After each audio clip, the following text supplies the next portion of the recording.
अस्सलाम next we will start the coxsackie virus. ये भी जो है आरएनए नॉन एनवेलप्ड वायरस है। इसके अंदर भी सिंगल स्ट्रैंडेड आरएनए है। इसमें ये है कि इसमें दो वायरसेस हैं, ग्रुप ए और ग्रुप बी वायरसेस हैं। ये डिफरेंट डिजीजेस करवाते हैं और ग्रुप ए बी दोनों मिलकर भी एक डिफरेंट टाइप ऑफ डिजीजेस करवा सकते हैं।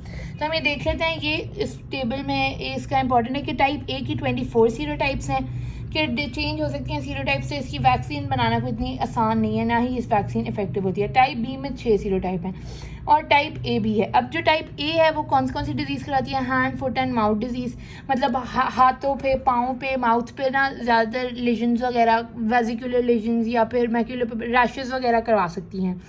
फिर उसके अंदर हर्पेंजाइना, हेमोरेजिक कंजक्टिवाइटिस के आई में भी कंजक्टिवा जो है उसकी इन्फ्लेमेशन वगैरह करवा सकती हैं।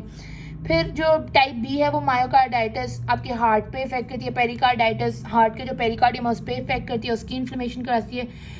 प्लूरोडाइनिया जो है ना, ये लग रहा है ऐसे जैसे प्लूरल कैविटी लंग्स की वजह से है, लेकिन इसमें क्या होता है, इसमें इंटरकोस्टल मसल्स जो है ना उनका इन्फेक्शन होता है। उसकी वजह से पेन जो होती है ना वो at the site of lungs होती है, तो इस वजह से इसको प्लूरोडाइनिया कहा जाता है। लेकिन ये होती है due to the infection of the, ये यहाँ पर लिखा हुआ है कि ये प्लूरोडाइनिया होती है due to the infection of the intercostal muscles, जिसको हम मायोसाइटिस कहते हैं।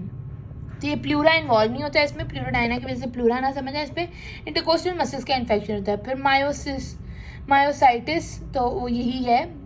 टाइप ए और बी में एसेप्टिक मेनिंजाइटिस हो सकती है, common cold, pharyngitis, rashes, flaccid paralysis वगैरह हो सकती हैं। अब इसकी इंपॉर्टेंट प्रॉपर्टीज़ वही हैं जो हमने उसमें पोलियो वायरस में देखी है कि ये जो नॉन एनवेलप्ड आरएनए वायरस है, सिंगल स्ट्रैंडेड है। बस ये बताया कि कॉक्साकी वायरस की 24 सीरोटाइप्स हैं, कॉक्साकी टाइप ए की, वायरस ए की, और कॉक्साकी टाइप बी वायरस जो है उसकी 6 सीरोटाइप्स हैं। अब रेप्लिकेटिव साइकिल भी सेम एज पोलियो वायरस है जो हमने किया था। ट्रांसमिशन इसकी कैसे होती है? फीको-ओरल रूट से और रेस्पिरेटरी एरोसोल से, मतलब बोलने से, खांसी करने से, स्नीजिंग वगैरह से। तो रेस्पिरेशन वो जो एयर में ये रहते हैं और ये ट्रांसमिट हो जाते हैं।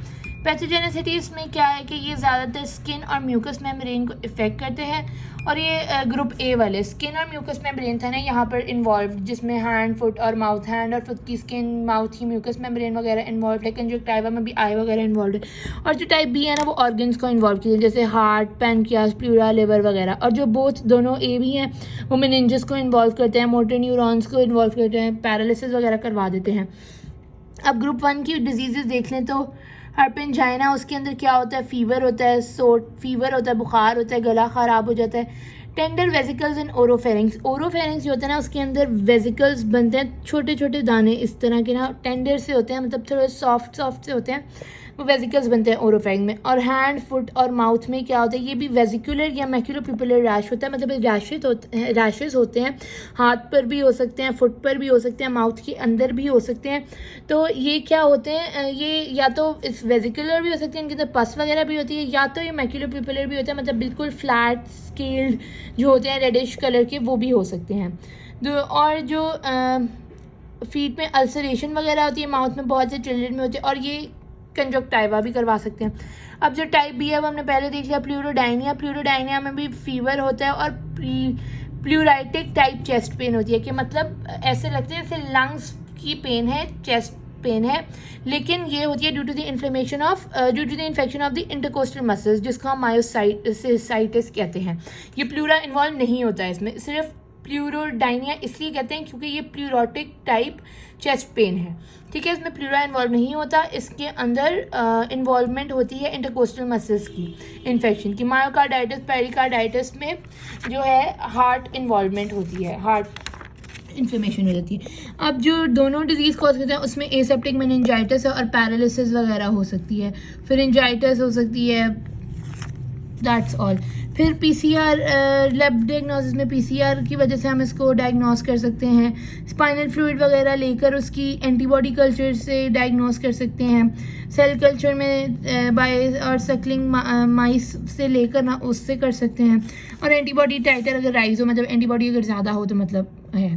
प्रिवेंशन और ट्रीटमेंट में इसके कोई एंटीवायरल ड्रग वगैरह, वैक्सीन वगैरह कुछ भी अवेलेबल नहीं है, और पैसिव इम्यूनाइजेशन भी नहीं रिकमेंड की जाती।